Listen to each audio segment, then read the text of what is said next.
Hi everyone, good afternoon.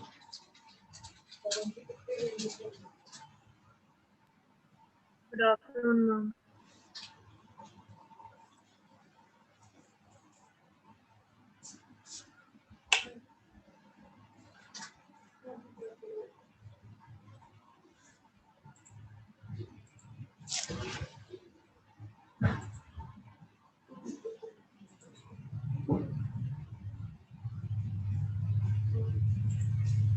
Okay, so last week we completed cost of capital and weighted average cost of capital. हमने वो topic complete कर लिया था. Now the next topic in your syllabus is capital structure. ये basically fresh unit start हो रही है. जो यूनिट हम कंप्लीट कर चुके हैं उसका होपफुली मैं आपको आज असाइनमेंट दे दूँगी. कोशिश करूँगी आज आपको असाइनमेंट दे दूँ, third assignment. And Ma'am, sorry, ma'am,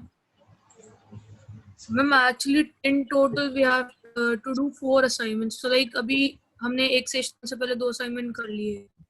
So like after second session we'll get the 2 assignments, rest of 4 assignments. so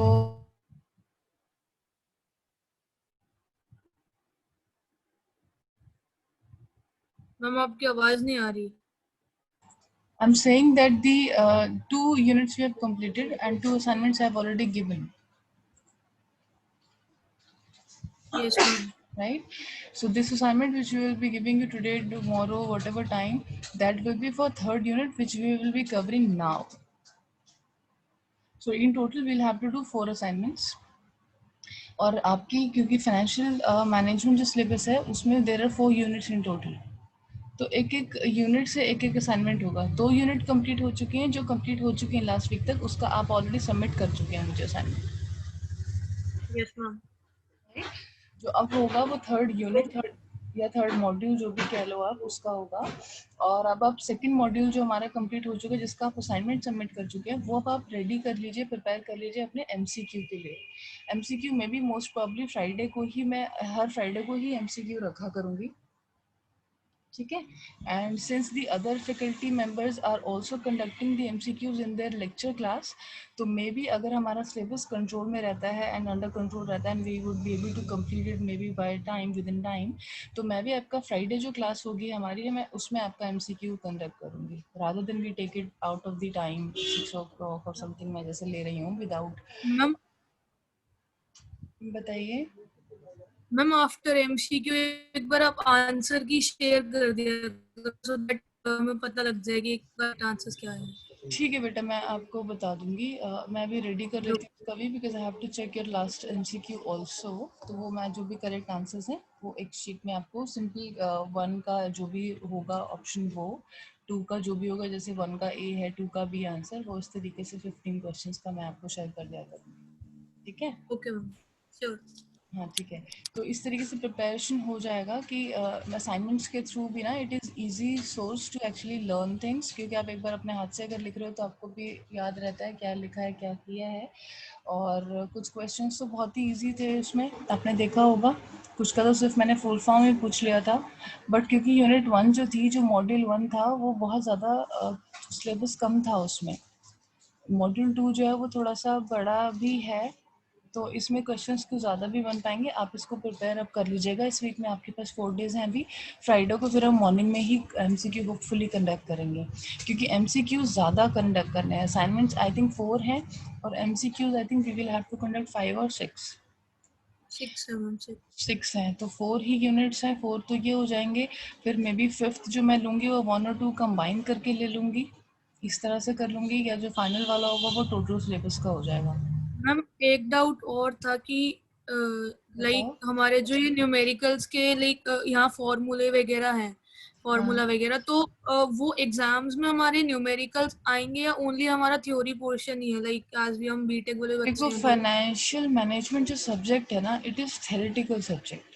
financial management theoretical subject ही है। तो जहाँ तक मेरा, मैं एक बार ना जो भी यहाँ पर पुरानी फैकल्टीज़ हैं उनसे मैं सैम्पल पेपर्स मैं बोल दूँगी, वो मुझे प्रोवाइड कर दें, फिर मैं आपको प्रोवाइड कर दूँगी कॉलेज से लेके। या फिर अगर आपको सैम्पल पेपर्स कॉलेज से मिल पा रहे हैं ना, लाइब्रेरी से या समवेयर, तो उनसे भी आपको आइडिया लग जाएगा। इलस्ट्रेशंस मेरे हिसाब से कोई एक बड़ा क्वेश्चन न्यूमेरिकल आना मुश्किल है, और मेरे हिसाब से नहीं आना चाहिए, इसमें थ्योरेटिकली होगा। लेकिन आपको न्यूमेरिकल वाइज उस जो आपका क्वेश्चन है ना, थ्योरी का क्वेश्चन, उसको आपको जो आंसर करना है वो इलस्ट्रेशन की हेल्प से करना चाहिए, तब आपका स्कोरिंग ज़्यादा होगा वो। ठीक है, इस तरह से मैम आपको वो करना है। एग्जाम्पल तो लाइक हम ले लेंगे, हाँ एग्जाम्पल दे देंगे, बट उनकी तरफ से तो कोई ऐसे पर्टिकुलर न्यूमेरिकल्स वगैरह नहीं आएंगे ना, वो चीज कंफर्म करनी मैं थी। आपको एक बार कंफर्म करूंगी इसका भी सैम्पल पेपर्स देखने के बाद। बेटा मैं आपको बोल दूँ नहीं आएगा और फिर आ जाए, क्योंकि question paper is simple university, okay so ma'am. We have got no control on that ना, कुछ भी आ सकता है एग्जाम में तो। ठीक है। Okay ma'am. और ऑप्शनल भी रहता ही है, अगर आएगा भी तो आपके पास अगर ऑप्शन है तो you can leave it if you think कि आपको दूसरा क्वेश्चन थ्योरी का आ रहा है। इलस्ट्रेशन में एक अच्छा बेनिफिट ये होता है कि जो भी प्रैक्टिकल क्वेश्चन होता है ना, अगर वो आपने ठीक से अटेम्प्ट कर दिया, उसका आंसर ठीक है, फॉर्मूला ठीक लगा के आपने उसको कैलकुलेट कर दिया, तो आपको उसमें फुल मार्क्स मिलेंगे। थ्योरी के क्वेश्चन में क्या होता है, आप कितना भी अच्छा कर दीजिए, कितना भी कंप्लीट उसको डिटेल में डाल दीजिए, सब कुछ डाल दीजिए, इलस्ट्रेशन के साथ भी एग्जांपल आप देकर डाल देंगे, सब कुछ कर देंगे, तो भी आपको फुल मार्क्स नहीं मिल सकते। यस। राइट। तो अब मेरे तरफ से वो आना नहीं चाहिए वैसे तो, बट फिर भी मैंने सैम्पल पेपर्स के लिए रिक्वेस्ट ऑलरेडी किया हुआ है HOD से और सबसे, तो मुझे जैसे ही मिलेंगे ना तो मैं आपको दे दूँगी, आप उनसे रेफ़र कर लीजिए। अगर उनमें कभी लास्ट 5 ईयर्स में अगर आया होगा क्वेश्चन तो फिर आने के चांसेस हैं, और वो कम है या ज़्यादा है वो आपको सारे पेपर्स देखने से पता चल जाएगा। Okay ma'am. ठीक है। तो जो आपका नेक्स्ट वो होगा असाइनमेंट, वो 3rd यूनिट के लिए होगा, और 4th असाइनमेंट 4th यूनिट के लिए होगा।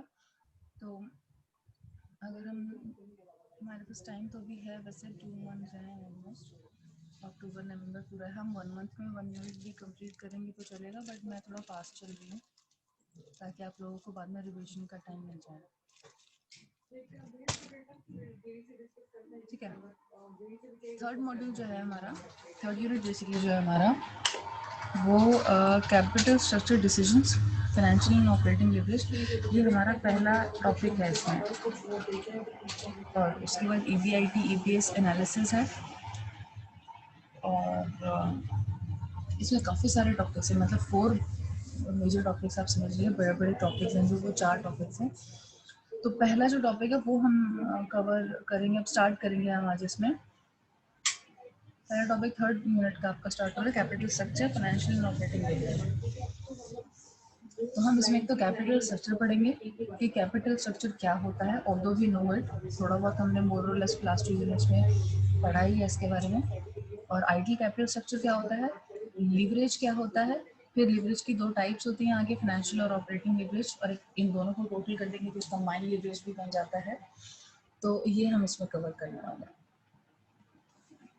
Capital structure, now its definition and meaning, what is it is that capital structure, as the name suggests, जैसे नाम से हमको पता चल रहा है कि कैपिटल का क्या स्ट्रक्चर रहेगा, जो कैपिटल हमारे बिजनेस में हमने इन्वेस्ट की हुई है ऑलरेडी, या हमने कॉल की हुई है, कॉल इन द सेंस कि जो भी financial long term financial sources जो हमने यूनिट 1 में पढ़े थे, long term financial sources, shares, share capital, venture capital, related earnings, वो सारे सोर्सेज से हमने कितना, किस फॉर्म में, कितने रेशो में अपना जो कैपिटल वो इन्वेस्ट किया हुआ है, रनिंग कैपिटल बेसिकली, वो कैपिटल स्ट्रक्चर होता है।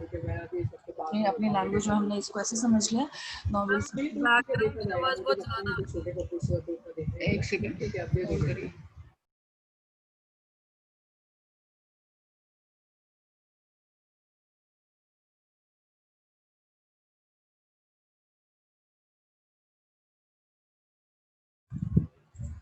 Is it better now? Is it okay now? Yes, ma'am. So capital structure, as the name suggests, means arranging capital from various sources. We are arranging capital from various sources in order to meet the long-term funds. Capital basically is invested for long term. जो capital होती है और जो हमारा long term की जगह short term के लिए जो फंड हम यूज करते हैं वो हमारी कैपिटल नहीं होती, वो हमारी वर्किंग कैपिटल होती है. मतलब अगर वर्किंग कैपिटल लगा हुआ है तो दैट मीन्स हम लॉन्ग टर्म की बात नहीं कर रहे, शॉर्ट टर्म की बात कर रहे हैं. मे बी इस फाइनेंशियल ईयर की ही बात कर रहे हैं, इस ईयर में रनिंग कैपिटल कितनी रहेगी या रूटीन एक्सपेंसेस के लिए. So if you are studying capital structure we will have to think about long term funds for the business. So basically capital structure is the arrangement of the capital from different or the various sources of long term capital to meet the long term funds for the business, to meet the need for the long term funds for the business. So it is the combination of equities, preference shares, long term funds, long term loans, debentures, retain earnings जो भी हम bank से ले पाते हैं, long term loans, वो सब भी रिटेन अर्निंग्स, यानी कि हमने अपने ही प्रॉफिट से पुरानी ईयर्स में जो अर्न किया है उनसे हमने कुछ अर्निंग्स को रिटेन कर लिया है. ये सारी चीज़ों के कॉम्बिनेशन को कहते हैं capital structure. So capital structure is the total amount of funds which has been raised by the company to meet the long-term requirements of the business through these combination of long-term sources of funds. ठीक है. We can say that capital structure refers to the proportion of each of these funds. Proportion भी एक word अगर आप डालेंगे तो ठीक रहेगा. Proportion, we understand what is proportion, कि कितने प्रोपोर्शन में कौन सा स्ट्रक्चर है कैपिटल का या कौन सा सोर्स ऑफ फंड है जो पार्ट ऑफ कैपिटल स्ट्रक्चर हमारा बन रहा है, कितने प्रोपोर्शन है. For example total is 10 lakhs और 10 crores whatever हमारा टोटल कैपिटल स्ट्रक्चर वो है, तो उसका कितने प्रोपोर्शन में इक्विटी लिया हुआ हमने. हो सकता है हमने 20% ऑफ दैट हमने इक्विटी में इन्वेस्ट किया हो, 30% ऑफ दैट हमने डिबेंचर्स में किया हो, 30% हमने शायद लॉन्ग टर्म लोन से लिया हो और 10% हमने शायद रिटेन अर्निंग से कर लिया हो और कुछ बचा हुआ अगर कुछ है तो हमने कहीं और से ले लिया हो. तो टोटल जो है 100% ऑफ आवर कैपिटल स्ट्रक्चर जो बना हुआ है वो किस किस प्रोपोर्शन में डिफरेंट सोर्सेज ऑफ फंड से हमने रेज किया हुआ है is capital structure in the other language. Now the capital structure is very important because इस मैंने आपको बताया long term sources of finance का या अदरवाइज लॉन्ग टर्म इन्वेस्टमेंट जो भी फाइनेंस मैनेजर करता है तो उसके लिए डिसीजन मेकिंग बहुत इंपॉर्टेंट है. तो capital structure is also very important. जो अभी तक हमने पढ़ा हुआ है अदर फंक्शंस फाइनेंस मैनेजर के और दैट, इसमें एक one of the important function या रोल ऑफ फाइनेंस मैनेजर ये भी था या फाइनेंशियल मैनेजमेंट ये भी था कि उसको कैपिटल स्ट्रक्चर को रेज कहाँ से करना है वो भी देखना है. उसके बाद मेन फंक्शन तो यही था इनफैक्ट. उसके बाद उसको इफेक्टिवली यूटिलाइज करना आगे फर्दर इन्वेस्टमेंट्स के लिए वो भी उसको देखना है. तो दैट वाज लेटर पार्ट जो हमने long term sources of finance में पढ़ लिया. बट अब कैपिटल स्ट्रक्चर में वो कैसे कहाँ से रेज कर रहा है, this is also one of the extremely important function of the financial management which is basically the capital structure. And the capital structure decisions and practices that have significant role, these all things have got significant or important role to play in the corporate financial management. Capital structure decisions impact the risk and the return of the equity owners. Equity owners हम यहाँ पर सिर्फ equity owners क्यों लिख रहे हैं? Although business profit अगर बहुत ज़्यादा नहीं होगा तो सभी के लिए थोड़ा मुश्किल है, बट हम इक्विटी को हम ज़्यादा क्यों बोलते हैं कि उनके लिए सबसे ज़्यादा रिस्क है कैपिटल डिसीजंस में, क्योंकि जितना भी प्रॉफिट बाद में होगा या अगर प्रॉफिट नहीं होगा तो इक्विटी की शेयर होल्डर्स को कोई रिटर्न नहीं मिलने वाला है. जैसे हमने पढ़ा था कि कॉस्ट ऑफ कैपिटल में हमने पढ़ा था कॉस्ट ऑफ इक्विटी कैपिटल में कि इक्विटी कैपिटल के जो डिविडेंड्स हैं उनको हम सबसे लास्ट में डिस्ट्रीब्यूट करते हैं and if there are no profits in the organisation then they are not getting any returns also for any respective year.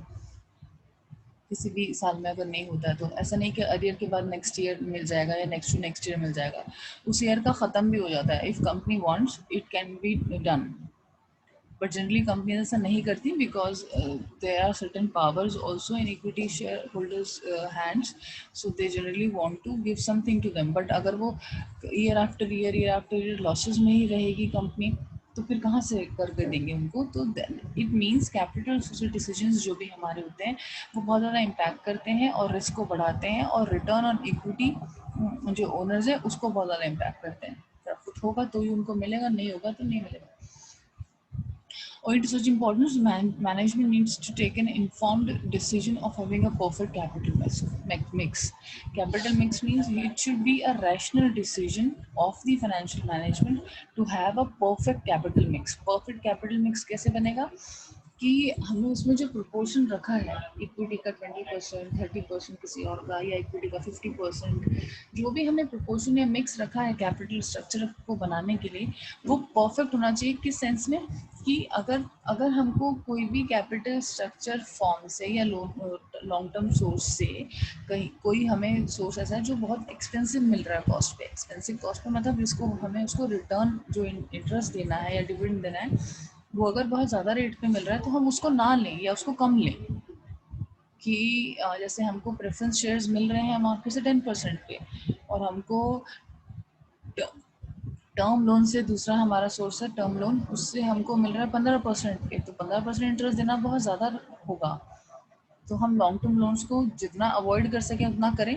ज़्यादातर हम जो अपनी कैपिटल है प्रेफरेंस शेयर से रेज करें, 10% जो कि हमको मिल रहा है। तो अगर शेयर कैपिटल में लोग इन्वेस्ट ही नहीं कर रहे हैं तो वो अलग बात है कि फिर हमको दूसरे सोर्स पे जाना ही पड़ेगा। कि हमने इशू किया था कि हमें कैपिटल 10 लाख की चाहिए प्रेफरेंस शेयर से, लेकिन लोगों ने अप्लाई नहीं करा और उन्हें सिर्फ 5 लाख की हमें इन्वेस्टमेंट मिला, तो ऑब्वियसली तब हमें उस 5 लाख को कहीं और से रेज करना पड़ेगा। बट परफेक्ट कैपिटल मिक्स का मतलब ये होता है कि जितना बेस्ट हम चीपेस्ट सोर्स से ले सकते थे, या जो भी हमारा रीजनेबल या ऑप्टिमम जहाँ पर कॉस्ट जिसका है उससे जितना ज़्यादा हम ले सकते हैं वो हम लें। अब हम ये भी कह सकते हैं कि जब हमें प्रेफरेंस शेयर्स 10 में मिल रहा है और बाकी सारे सोर्सेज हमको महंगे में मिल रहे हैं तो हम बाकी सारे सोर्स को ले ही नहीं, वहाँ से ले ही नहीं फंड्स, महंगे सोर्सेज पे हम जाए क्यों रहे हैं, right? This can be a question which can rise. But there are things जहाँ पर कि हम चाह रहे हैं कि हमें इक्विटी से, सपोज अगर इक्विटी सबसे सस्ता पड़े तो हम चाह रहे हैं कि सारा का सारा कैपिटल हम 100% इक्विटी से ही रेज कर लें, ना जाए प्रेफरेंस पे या डिवेंचर्स पे या और किसी सोर्स पे। But it is not possible because we can not forcibly ask the people to invest. If I am not interested in investing in any company cannot force me, right, in the market कि तुम आओ और नहीं हमारे shares को खरीदो क्योंकि हमें ज़रूरत है पैसे की, ऐसा नहीं हो सकता। तो अगर हम कंपनी अगर फंड्स नहीं रेस कर पा रही है, चीपेस्ट सोर्स है कि उसने इक्विटी ट्राई कर लिया, एप्लीकेशंस का वेट कर रहे हैं, ठीक है इस डेट तक हम एप्लीकेशंस एक्सेप्ट करेंगे, उन्होंने टोटल देखा कि 10 लाख का उन्होंने करा था, मतलब कॉल किया था इक्विटी कैपिटल को इन्वेस्ट करने के लिए, लोगों ने 10 की जगह 5 का ही भेजा या 6 का ही भेजा, तो ऑब्वियसली जो बाकी बच गया फिर कंपनी को किसी को फोर्स नहीं कर सकती, तो उनको महंगे सोर्स ऑफ कैपिटल पे जाना ही पड़ेगा। लेकिन कितना ज़्यादा इम्पोर्टेंट है वो जाना, वो भी फिर देखना पड़ेगा हमारे फर्दर इन्वेस्टमेंट प्लान्स क्या हैं। ऐसे तो नहीं फर्दर इन्वेस्टमेंट प्लान हमारा 14% रिटर्न का है और हम कुछ कैपिटल को जाके 15% पे भी उठा रहे हैं, फिर तो वो उतनी कैपिटल लॉस में भी हो जाएगी। हमें रिटर्न देना पड़ेगा 5%, और हम उस कैपिटल से अर्न करेंगे 4%, 1% तो हम अपने घर से ही दे रहे हैं, then it will be loss. So perfect mix का मतलब हो रहा है कि in the best possible manner, in the most cheapest manner, the most of the proportion of the capital structure should be raised with the minimum cost. So then it becomes the perfect capital mix. Okay. अब ideal capital structure क्या होता है?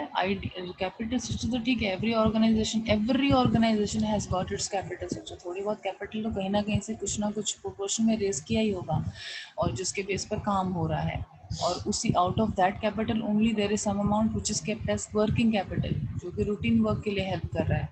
But ideal capital structure क्या हर company का होता है? वो शायद नहीं होता होगा, तभी कंपनीज लॉसेस में भी होती हैं, बैंकरप्ट हो जाती हैं और ख़त्म हो जाती हैं ईयर आफ्टर ईयर लॉसेस के बाद। तो आइडियल या बैलेंस कैपिटल स्ट्रक्चर क्या होता है? It is very important to have for the overall health of the company. Overall health मतलब overall good health of the company. A balance capital structure is very important. Balance capital structure में होगा कि जो भी, जैसे मैंने आपको बताया, the least the cost the best the capital structure is. Excessive use of any component in the capital mix might not work in favor of the company. मतलब आइडियल तभी होगा वो जब हम उसमें एक मिक्स रख रहे हैं, मतलब हर तरह के source of long term fund से हमने अपनी कैपिटल में रखा है, प्रोपोर्शन रखा है। ऐसा नहीं कि 100% हमने इक्विटी का रख लिया या 100% हमने प्रेफरेंस शेयर्स होल्ड कर दिया, हमने डिमांड और वहाँ से कैपिटल ले लिया, या 100% हमने डिबेंचर से ले लिया। That will not be an ideal structure. Ideal structure will be a balanced structure which will be the mix of the all the components in a very right manner and in the right proportion, so that it gives, because कहीं पर कभी कोई capital structure जो component है वो help करता है, किसी सिचुएशन में कुछ और बेटर हेल्प करता है। So we should have a mixture of all the components rather than having excessive use of only one component in the capital structure mix, ठीक है। For instance, a company cannot excessively rely on the debt। बहुत ज़्यादा अगर वो सारे debentures ही issue कर देगी और डिवेंचर्स के बेस पर ही रहेगी, तो फिर who will be making the directors that voting वाला thing, and who will be doing that work which is given to the equity shareholders only, वो हम डिवेंचर होल्डर्स को नहीं दे सकते।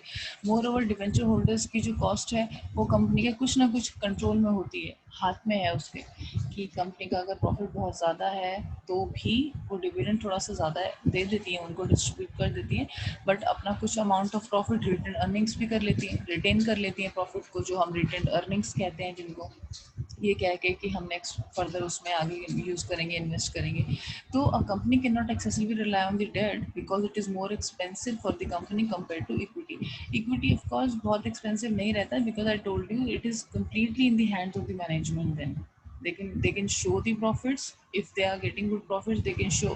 Sometimes company hide also some profits which we call as black money, because of this taxation thing, बचने के लिए या दिखाने के लिए गवर्नमेंट को, देखो हमें प्रॉफिट कम हो रहा है तो हम टैक्स भी कम देंगे और उनको डिविडेंड भी इक्विटी को नहीं देना पड़ेगा। तो इस वजह से वो अपनी कुछ अर्निंग्स को ब्लैक मनी भी दिखा देते हैं। ट्रांजैक्शन हुआ अगर कैश में हुआ तो उसको उन्होंने नहीं दिखाया क्योंकि उसका कोई कहीं रिकॉर्ड ही नहीं आया। ब्लैक मनी में लोग कन्वर्ट कर लेते हैं पैसा अपना बहुत ज़्यादा, जो आपने देखा ही होगा, कभी कभी इनकम टैक्स डिपार्टमेंट की कहीं पर रेड होती है तो कैश में पैसा बहुत मिलता है। तो वो सब यही सब एग्जांपल होते हैं, किसी का बिजनेस बहुत अच्छा चल रहा है, बहुत अच्छी लेवल पे चल रहा है, बट उसने कुछ ट्रांजेक्शन्स अपनी कैश में करी, वेंडर्स से, क्लाइंट से, किसी से भी अपना वो करके कैश में कर लिया और उसको बुक्स में दिखाया ही नहीं। बिजनेस में वो कैश हालांकि डाल सकते हैं बट नहीं डाला, ट्रांजेक्शन भी नहीं करी, तो उसका इम्पैक्ट क्या होता है कि इक्विटी को उनको डिविडेंड भी कम देना पड़ेगा, ये बेनिफिट उनका ही हो जाता है। दूसरा तो उस कैश कैपिटल को उन्होंने कहीं नहीं दिखाया, उसको यूज कैश प्रॉफिट को उन्होंने कहीं नहीं दिखाया, अपना यूज भी कर लेते हैं। So an ideal capital structure will have to be having these following 5 points. That is, minimize the cost of capital. Cost of capital को हम minimize करेंगे जितना कम से कम हो सकेगा। अगर हमें, जैसे हमने weighted average cost of capital पढ़ा था कि एक कैपिटल हमको 10%, एक कंपोनेंट हमको 10% में मिल रहा है, दूसरा कंपोनेंट हमको 20% में मिल रहा है या 15 में मिल रहा है, और weighted average cost of capital हमने उस इलस्ट्रेशन से जो समझाया देखा था उसमें 13.7% से हमें टोटल कॉस्ट ऑफ जो कैपिटल था हमारा वो वेटेड, यानी कि वेटेड कॉस्ट ऑफ कैपिटल में टोटल कॉस्ट ऑफ कैपिटल जो हमारा वो है ऑन एन एवरेज आ गया था, इट वाज 13.7।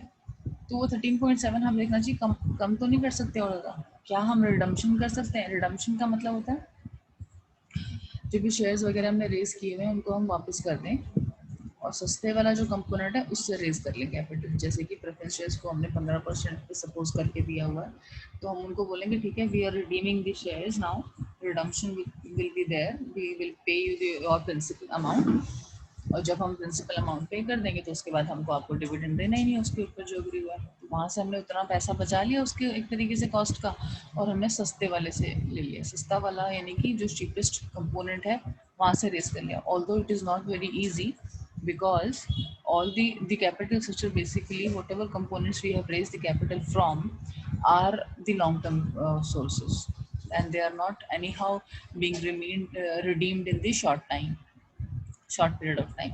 तो इसीलिए बोलते हैं कि whatever mix we are having, we should be thinking and doing analysis, and also be considering our future plans that where we are going to invest that particular capital. कितना raise, कहाँ से funds कितना raise करने के बाद हम invest कहाँ करेंगे. ऐसा नहीं कि पहले पैसे लेके आ जाते हैं फिर सोचेंगे देखो अब हम कहाँ पर इन्वेस्ट करें. It should not be the case. May be आपको बाद में फिर मार्केट से उतना ना भी मिले इन्वेस्टमेंट के लिए price, can what will you do. So minimize the cost of capital, then reduce business related risks. जो भी हमारे बिजनेस से रिलेटेड रिस्क हैं, अनसर्टेनिटीज हैं फ्यूचर में आ सकती हैं, उन सब के लिए भी हम रेडी रहें, प्रिपेयर रहें. किस तरह से रिड्यूस कर सकते हैं वो देखें. जैसे कि हम अपनी लाइफ को रिस्क का जो है उसको रिड्यूस करने के लिए हम इंश्योरेंस ले लेते हैं अपना, कि नहीं कि इसको दाना खास्ता हमको फ्यूचर में कुछ प्रॉब्लम हो जाए, कुछ बड़ी प्रॉब्लम आ जाए, तो अपने ट्रीटमेंट के लिए हम क्या कर सकते हैं. अपने ट्रीटमेंट के लिए फिर हम at least we can go with that option that we have got the insurance and all the cost of our treatment will be borne by the insurance company. मतलब छोटा सा कुछ अमाउंट हम हर महीने या हर साल में अपना इंश्योरेंस के लिए दे रहे हैं, लेकिन जब कभी कुछ मेजर रिस्क आया तो वो हमें देने की ज़रूरत नहीं पड़ेगी. तो ये एक एग्जांपल हो गया हमारी पर्सनल लाइफ का. अब ऐसे ही बिजनेस में भी कुछ रिस्क होते हैं हमारे. उन रिस्क को हम कैसे रिड्यूस कर सकते हैं वो हमें आज सोचना है.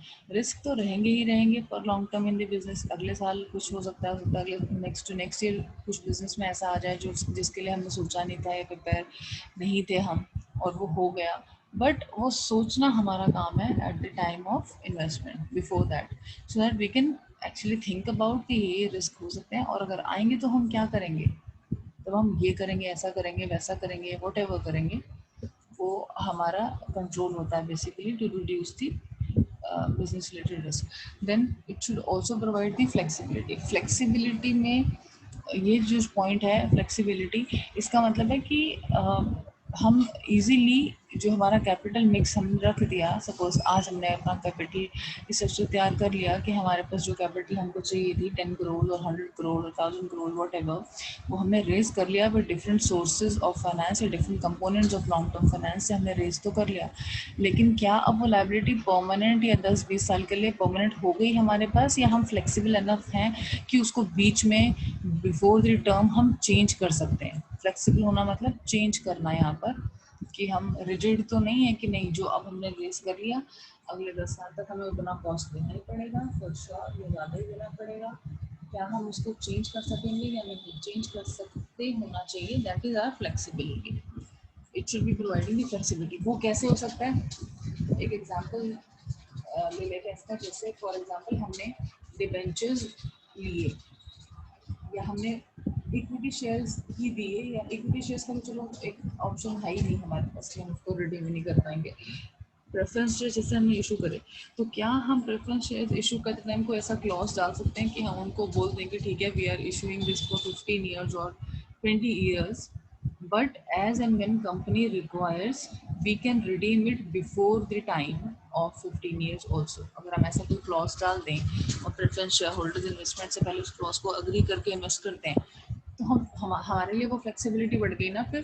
फिर हमें ज़बरदस्ती 15 साल तक उनकी कैपिटल को यूज़ करने की ज़रूरत नहीं है. अगर हमें पैसे की कमी, पैसे को हमें यूज़ नहीं करना, उनकी कैपिटल को यूज़ नहीं करना, तो हम यानी कि उनको फिर रिडम्पशन कर सकते हैं, रिडीम कर सकते हैं, वापस कर सकते हैं उनकी capital. This is called flexibility. Flexible मतलब जितना हमने रेज कर लिया क्या हम उसको कम या ज़्यादा कर सकते हैं. दोनों चीज़ें. ज़्यादा भी क्या पता हमें फ्यूचर में 2 साल बाद ज़्यादा पैसे की ज़रूरत पड़ जाए, हम कुछ एक्सपेंशन करने की सोच रहे हो, तो दोनों तरीके से या कि हम अपनी जो कैपिटल है उसको रेज भी कर सकें और ज़्यादा बढ़ा भी सकें, इंक्रीज कर सकें, और अगर चाहें या ज़रूरत पड़े तो डिक्रीज भी कर सकें बाय रिडम्पशन ऑफ शेयर या रिडम्पशन ऑफ डिबेंचर्स या रीपेमेंट ऑफ द लोन्स. ठीक है. डिबेंचर्स और शेयर कैपिटल को जब हम वापस देते हैं तो वो उनको हम कहते हैं रिडम्पशन. जब हम लोन को वापस करते हैं उसको हम कहते हैं रीपेमेंट ऑफ दैट. ठीक है. तो फ्लेक्सिबिलिटी का ये पॉइंट हो गया. ये पॉइंट्स को आगे जो मैं आपको भी वर्बली बता रही हूँ, ये एक्सप्लेनेशन इसमें मैंने नहीं डाली, but you can in your language explain this points की क्या मतलब है. Provide control to the owners. Owners के पास भी कंट्रोल होना चाहिए. इससे ओनर्स के पास एक्चुअल में वैसे तो कंट्रोल होता ही है. We can not say that I am the owner of the company. ऐसा नहीं होगा कभी भी कि मेरे पास मैं ओनर हूँ और कंपनी की, suppose I am the owner of the company and I have no control on my decisions. ऐसा होता नहीं है जनरली, फिर भी ऐसा हो सकता है। क्या आपको लगता है ऐसा हो सकता है? ऐसा होता है, फिर भी ऐसा होता है that I am the owner suppose, और maybe partners are the owners, और maybe directors are the owners, लेकिन उनके पास भी at certain point in time control नहीं रहता, किसी भी चीज़ का कंट्रोल नहीं रहता। कैसे? जैसे कि for example I am part of the management, मैं BOD, one of the BOD हूँ, बोर्ड ऑफ डायरेक्टर, या आप suppose one of the board of director है कोई भी पर्सन, बीओडी बोलते हैं उनको। इक्विटी शेयर होल्डर्स के पास राइट है कि वो अगले साल 2 साल जब भी कंपनी में वोटिंग्स होंगी फॉर द डायरेक्टर्स, तो वो अपना वोट करते हैं कि ठीक है ये 7 है, या जो भी 8-10 डायरेक्टर्स हैं इनमें से कोई भी 7 रखे जाएंगे या 4 रखे जाएंगे, जो भी है इलेक्शन के बाद, इलेक्ट होने के बाद जो रिजल्ट इक्विटी शेयर होल्डर्स के इलेक्शन से आएगा, या जो भी वो कर रहे हैं वोटिंग उसके उससे जो आएगा, तो डायरेक्टर के पास आज वो डायरेक्टर है, कल रिजल्ट आया वो डायरेक्टर नहीं रहा, तो खत्म हो गया ना कंट्रोल। इवन इफ चाहे उसने अपना पैसा लगाया ही हो कंपनी में, या उसने कंपनी जब स्टार्ट हुई थी तब भी वो पार्ट रहा हो, तो भी he is out of that. So then it means it is not providing the control to the owner, but it should provide the control to the owners. At times it happens कि we hire some bad people in the organization, जो अपने under हम ऐसे लोगों को higher कर लेते हैं और उनको हम कुछ ऐसी अथॉरिटीज दे देते हैं जो कि उनको वही ले सकते हैं कुछ अथॉरिटी। तो आपने देखा होगा बहुत बार ऐसा होता है, कुछ एम्प्लॉयज क्या करते हैं कि वो ना बॉस को भी बोल देते हैं कि बॉस ये मेरा काम है, ये 10 काम मेरे हैं, मुझे मेरे हिसाब से करने दो, मेरे पास मेरी टीम है 10 लोगों की, 2 लोगों की, 5 लोगों की, जो भी है, and I am going to handle the work my way with my team, and I don't want any interference from any other department also और from you also. It happens at times. So then the control is not that much over there. There are certain employees also we hire, we only hire, वो हमारे ही under हैं, हमने ही higher करे, हम ही उनको salaries भी दे रहे हैं, but still the way they work or the way they perform, that उनका उनका काम करने का तरीका ही ऐसा हो जाता है that sometimes it hampers the control, and control somehow we have to centralize also, ऐसा भी नहीं है, but actual control जो है owners के हाथ में होना चाहिए. This is what Nadi capital structure will identify us or will tell us that okay, only then the capital structure will be active. Maximize the value of the firm. Obviously this is very understood कि सबसे ज़्यादा काम तो इसमें यही है कि जो भी हम कैपिटल स्ट्रक्चर हमारा है, या जिस कंपोनेंट से, जिस कैपिटल मिक्स से हम पैसा लेकर आए हैं, जिस कॉस्ट पे लेकर आए हैं, वो हमारी मैक्सिमाइज करे वैल्यू ऑफ द फर्म। कैसे? कि उस पर्टिकुलर पैसे को फिर हम आगे फर्दर इन्वेस्ट करेंगे, जो हमने इन्वेस्टमेंट डिसीजंस में पढ़ा भी था फर्स्ट यूनिट या सेकंड यूनिट में टॉपिक था इन्वेस्टमेंट डिसीजंस, डिफिकल्टीज और ये सब, तो वो फर्दर हम इन्वेस्ट करेंगे, वेदर हम मशीनरी खरीदें नहीं खरीदें, जो हमने इतना कुछ कैपिटल बजटिंग के मेथड्स भी पढ़े एनपीवी ना, तो वो सारा कुछ कि मैक्सिमाइज कैसे कर रहे हैं हम अपनी वैल्यू को, फर्म की वैल्यू को अगर हमने बढ़ाया नहीं, हम आगे आगे उसको वैल्यू नहीं कर रहे हैं, तो इसका मतलब हमारे लिए ही ये प्रॉब्लम होने वाला है फ्यूचर में कि हम ना तो अपने रिटर्न्स प्रॉपर दे पाएंगे स्ट्रक्चर पे, ना ही हम इक्विटी को कुछ दे पाएंगे, ना ही उसमें से आउट ऑफ प्रॉफिट कुछ पैसा हम अपने लिए रिटेन कर पाएंगे एज रिटेन अर्निंग्स, और फर्दर फिर हमको लॉसेस भी हो सकते हैं। तो maximise the value of the firm, और एक इम्पॉर्टेंट ये इसलिए भी maximising the value of the firm is because हमारी फिर शेयर कैपिटल जो है, शेयर का जो कॉस्ट है ईपीएस पर शेयर कॉस्ट, वो भी बढ़ता है अगर हमारा वैल्यू फर्म का बढ़ रहा है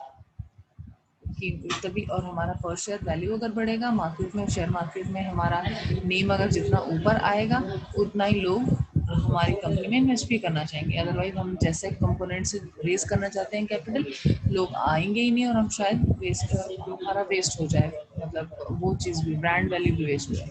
सो maximising the value of the firm will give us the good brand value. Brand value से मतलब है कि अगर हमारा ब्रांड वैल्यू है, हमारा नाम बहुत अच्छा है मार्केट में, तो लोग पैसा ज़्यादा देने के लिए तैयार होते हैं एक ब्रांडेड चीज़ को खरीदने के लिए कि कंपनी बहुत अच्छी, इसका ब्रांड बहुत अच्छा है, ये प्रोडक्ट ख़राब नहीं देते हैं, ख़राब होगा भी नहीं, ये होगा तो हमें फर्दर कुछ वारंटी गारंटी कुछ ये लोग देंगे, बाद में हम रिप्लेस करा सकते हैं।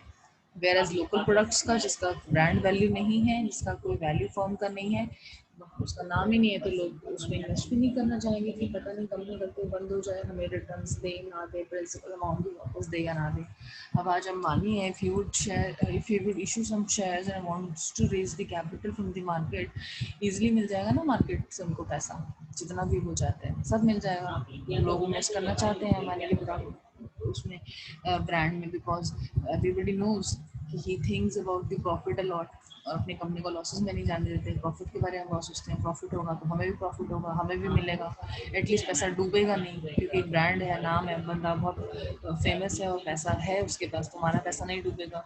वहीं पर दूसरी साइड पर कोई छोटा सा एक पर्सन है who is not even known to us, we will not want to invest. So इसीलिए हमें मैक्सिमाइज करना value of the firm, so that people should know us in the share market also, and they should be happily investing our brand.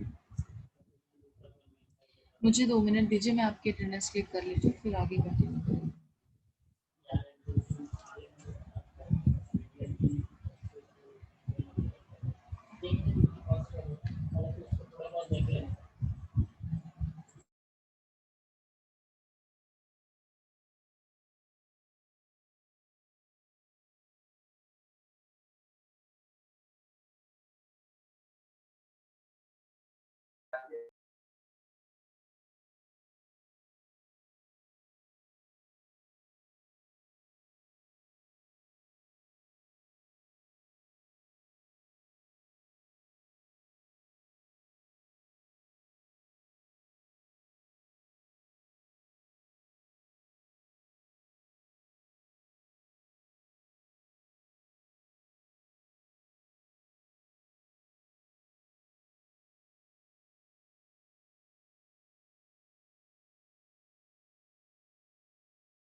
Less time is left, guys. So I'll just cover this from next class. That what is leverage and all that I'll make explain from